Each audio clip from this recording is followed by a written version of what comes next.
O abandono é a ferida emocional, uma ferida emocional. E a gente vivencia ela cedo na vida. Para fugir da dor emocional, fugir sem resolver, a gente fica dependente.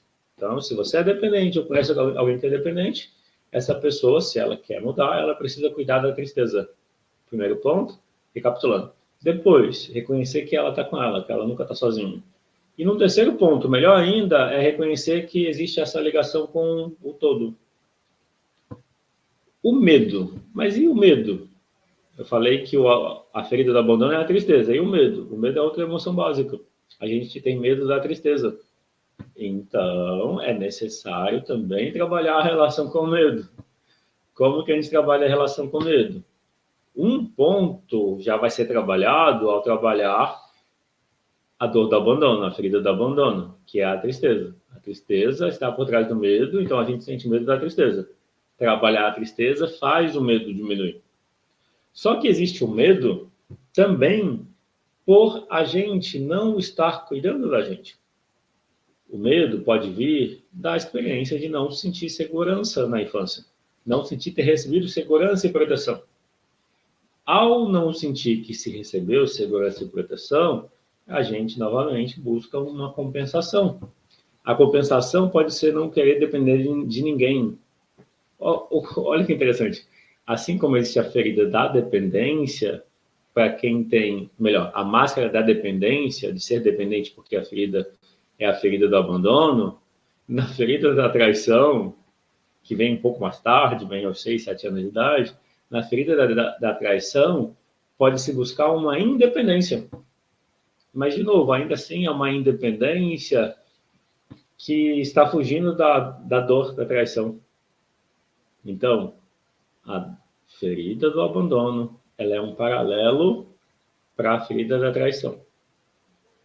Enquanto na ferida do abandono o comportamento é de dependência, na ferida da traição a máscara é o controlador. O controlador, ele não quer depender, porque ele quer ter o controle, depender é não ter o controle. Se bem que a pessoa dependente, ela pode não ter o controle, mas ela controla sendo dependente. Dentro de um certo nível de controle. Assim como a vítima controla os outros sendo vítima. Ser a vítima, vitimização, é um dos sabotadores, dos 10 sabotadores. Geralmente, a vítima e o dependente, eles andam bem próximos. É claro que uma pessoa controladora pode usar a vítima para controlar os outros, sem dúvida. E o medo, como emoção básica, é importante que a gente olhe para ele como certo. E como sendo o nosso eu emocional pedindo segurança, pedindo proteção. Ao trabalhar a tristeza, é normal que o medo diminua.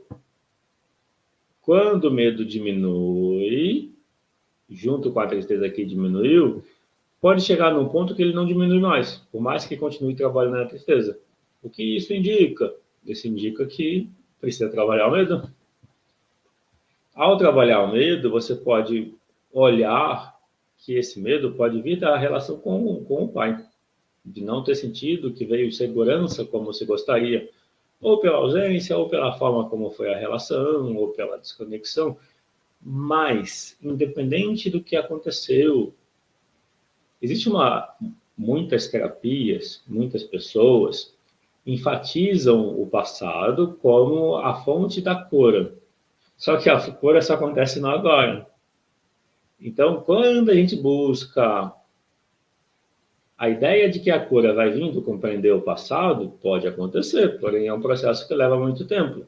Não estou negando que não funcione, mas eu estou dizendo que a cura acontece no agora.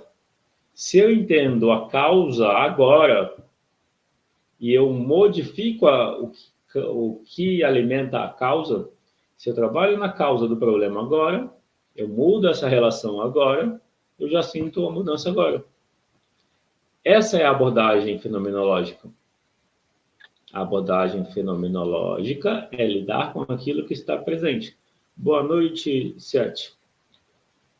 Dentro da abordagem fenomenológica, você observa o que está acontecendo no momento. O que você está sentindo, como está a relação, está perto ou está longe. E ao se trabalhar seguindo alguns princípios sistêmicos, ao se trabalhar as relações seguindo alguns princípios, sim, inimigo da estética. Eu facilito constelação familiar também, tenho outras abordagens de terapia desde 2012. Bom, quando a gente olha para o medo como uma emoção básica, esse medo, que é uma emoção básica, se eu fujo dele, ele aumenta. Se eu enfrento o medo, ele aumenta também. E aí, o que fazer? Se eu fujo do medo e o medo aumenta, se eu enfrento o medo, se eu fujo do medo, ele aumenta. Se eu enfrento ele, ele aumenta. E aí, o que fazer? Geralmente, quem é mais medroso foge do medo. Quem é mais corajoso enfrenta o medo. O medo da morte é saudável. Inimigo, o nome que aparece para mim está como inimigo da estética. É importante ter medo da morte. Ou a questão seria se esse medo está muito grande e está impedindo você de fazer coisas que não envolvem a morte necessariamente, aí você pode trabalhar ele. Por exemplo, é saudável ter medo da morte, é saudável ter medo de lugares altos, é saudável ter medo. Marcos. Então, o medo da morte a gente sempre vai ter. Mas você está dizendo, Marcos, que você pensa muito no medo da morte. Quando você pensa muito no medo da morte, você não quer pensar, certo? A Eliane deu o exemplo do medo de lugar fechado. Eu vou comentar também. Se eu não comentar, se eu não voltar a falar do lugar fechado, de elevador, Eliane, você me lembra. É que nesse momento eu vou focar na questão que o Marcos trouxe, que é o medo da morte, que ele disse que ele pensa muito nisso.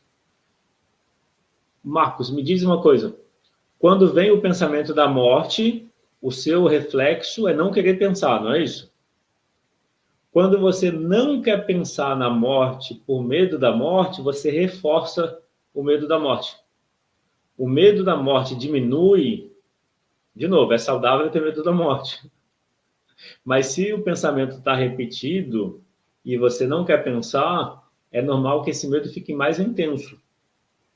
A forma de você lidar com o medo da morte, se ele está muito intenso, está repetindo muito, é experimentar, dar boas-vindas a esse pensamento.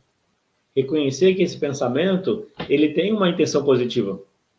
O pensamento de morte, ou seja, que traz medo da morte, ele quer que você preserve a vida, por isso que ele está aparecendo. Mas se você não quiser pensar no medo da morte, o efeito é como se a mensagem não tivesse sendo recebida. Vou dar um exemplo assim. O seu inconsciente está comunicando para você, para o consciente, uma imagem de morte. A sua mente está interpretando que é como se a morte estivesse próxima, por exemplo. Ou como se o seu inconsciente quisesse morrer. E aí você não quer pensar nisso. Não querer pensar nisso é como se o seu inconsciente não tivesse conseguido comunicar para você. O quê? Se proteger. Se você der boas-vindas ao pensamento, agradecer a ele, não quer dizer que você vai buscar a morte. Só quer dizer que você vai ficar em paz, você recebeu a mensagem. E a mensagem é: se cuida. Se cuida dessas ameaças, evita elas. O Marcos escreveu: eu comecei a ter esse medo depois que comecei a assistir vídeos de experiência de quase morte, EQM. Sim. Então, experiência de quase morte é positivo, porque aí não é morte.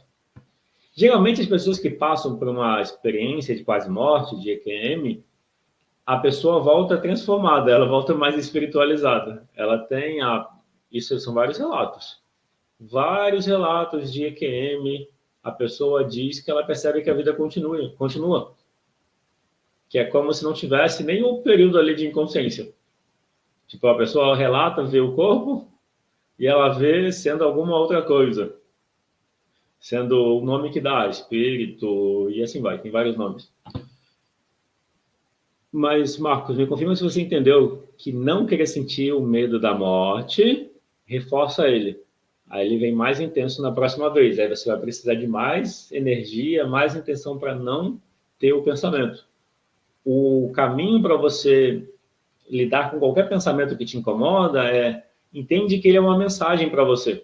Ele não está dizendo, vá atrás da morte. Ele está dizendo, se previna, evite essa situação, esse contexto. Então, se você der boas-vindas a esse pensamento e agradecer, ele suaviza. Isso funciona de maneira universal. Até hoje eu não vi ninguém que não vivenciasse dessa forma, de dar boas-vindas ao medo e ele suavizar. Porque é como se fosse entender a mensagem. Pronto, não preciso mais. É quase como se fosse o nosso superego, ou o nosso julgamento, ou o nosso eu maior, trazendo para a gente uma mensagem. Aí você não aceita, não quer pensar, ele vai vir com mais energia, até que a gente aceita.